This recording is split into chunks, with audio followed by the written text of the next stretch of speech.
Dans cette vidéo, je vais vous montrer comment distinguer un vrai flan fabriqué avec des œufs, de la vanille et du lait d'un faux flan comme celui-ci, fabriqué avec une poudre. Et là, on a tout de suite une odeur très caractéristique de vanilline. Cette vanille de synthèse. Ça embaume. Ah, ça embaume, c'est terrible. Ah oui, c'est... Oh. Rémi Hellein, je suis consultant et journaliste dans le secteur de la boulangerie-pâtisserie depuis un peu plus de 10 ans. J'ai passé mon CAP de boulanger à l'école de boulangerie-pâtisserie de Paris. Préparation pour crème pâtissière à chaud. Ce produit-là, il est présent dans l'essentiel des boulangeries-pâtisseries françaises. Pour préparer un flan, on a une recette économique qui est préconisée par le fabricant. Il suffit de mettre donc 90 grammes de préparation pour crème pâtissière, 150 grammes de sucre, 100 g de lait en poudre écrémé. Pour reconstituer 1 litre de lait écrémé, on obtient quoi? Oh, du lait. Ça y ressemble en tout cas. Allez, on va le mettre à bouillir. On va délayer en fait le mélange de crème pâtissière en poudre avec une petite quantité de lait pour pré-mélanger. Et on voit déjà tout de suite la couleur bien jaune alors qu'on n'a pas assez l'œuf.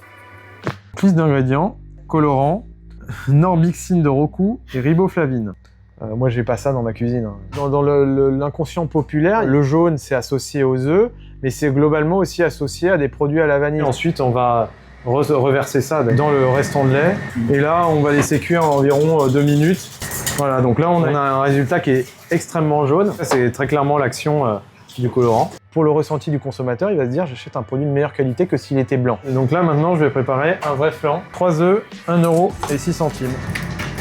180 g de sucre, 28 centimes. 80 g de fécule de maïs, 44 centimes.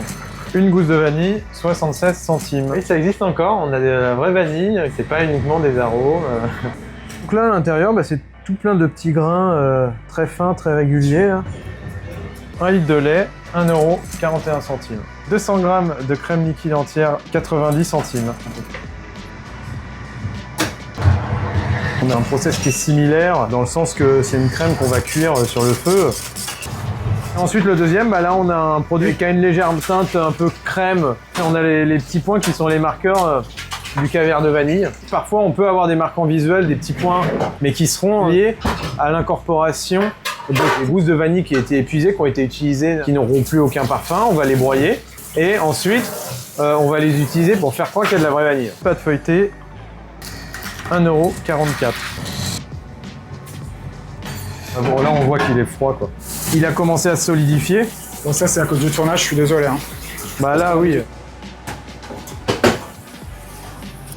Ça va cuire environ une cinquantaine de minutes, 180 degrés. Dans les deux cas, on a des flans qui sont agréables à l'œil. Donc ici, on a le flan qui est réalisé à partir de poudre à crème. Ça fait 6 parts, ce qui est très faible en coût matière. Le flan qui a été fabriqué avec du lait frais, de la crème, il nous revient à 6,29 €, toujours pour un flan de 6 parts.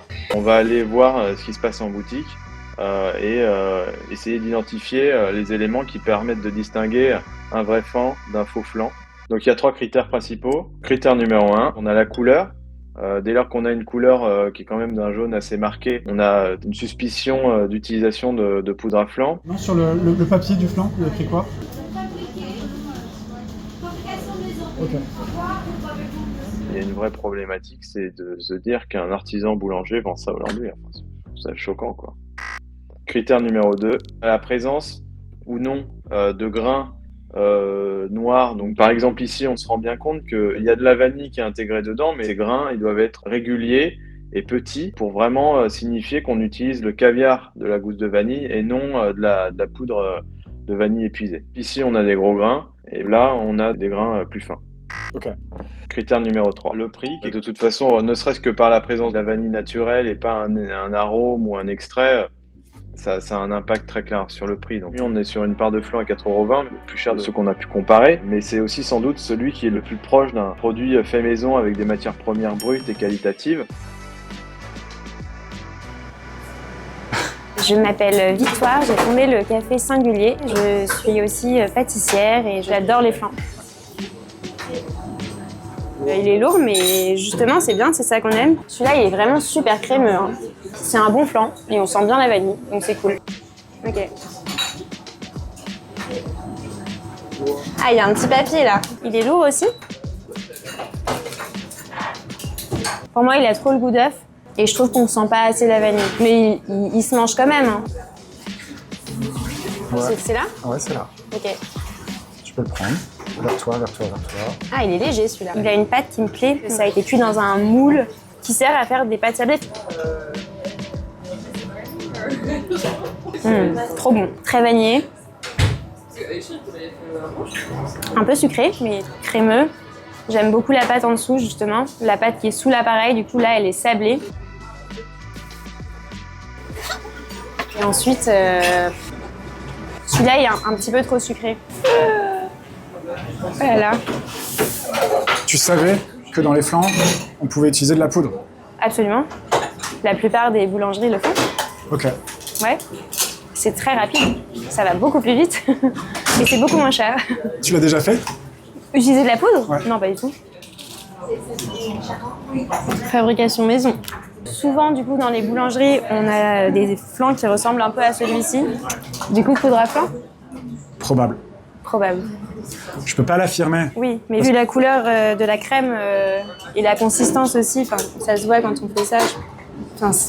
C'est effectivement le moins cher des 3 flancs. 2,90 €. Ok. La part. T'as senti un goût d'œuf dans celui-là, tu m'as dit. Oui. Nous, dans notre expérience avec Rémi, on a pris la recette économique qui était écrite sur le paquet, qui était sans œuf. Ok. Donc, peut-être qu'il a utilisé de la poudre, ce boulanger, mais peut-être qu'il s'est quand même donné la peine d'y mettre... Quelques œufs. Là, j'aurais aimé de voir davantage de gousse de vanille ici. Et du coup, là, c'est peut-être juste un extrait naturel de vanille très très bon. 3,90 €. Celui du milieu, c'est 4,20 € le flanc, c'est le plus cher des 3. Surprise, du coup, je m'attendais pas à ce que tu fasses ce classement. Mais celui-là, il est sucré, hein. Salut! La conclusion, c'est donc qu'il vaut mieux éviter les flancs trop jaunes et qui ne laissent pas voir des petits points noirs réguliers, en espérant qu'ils ne soient pas trop sucrés.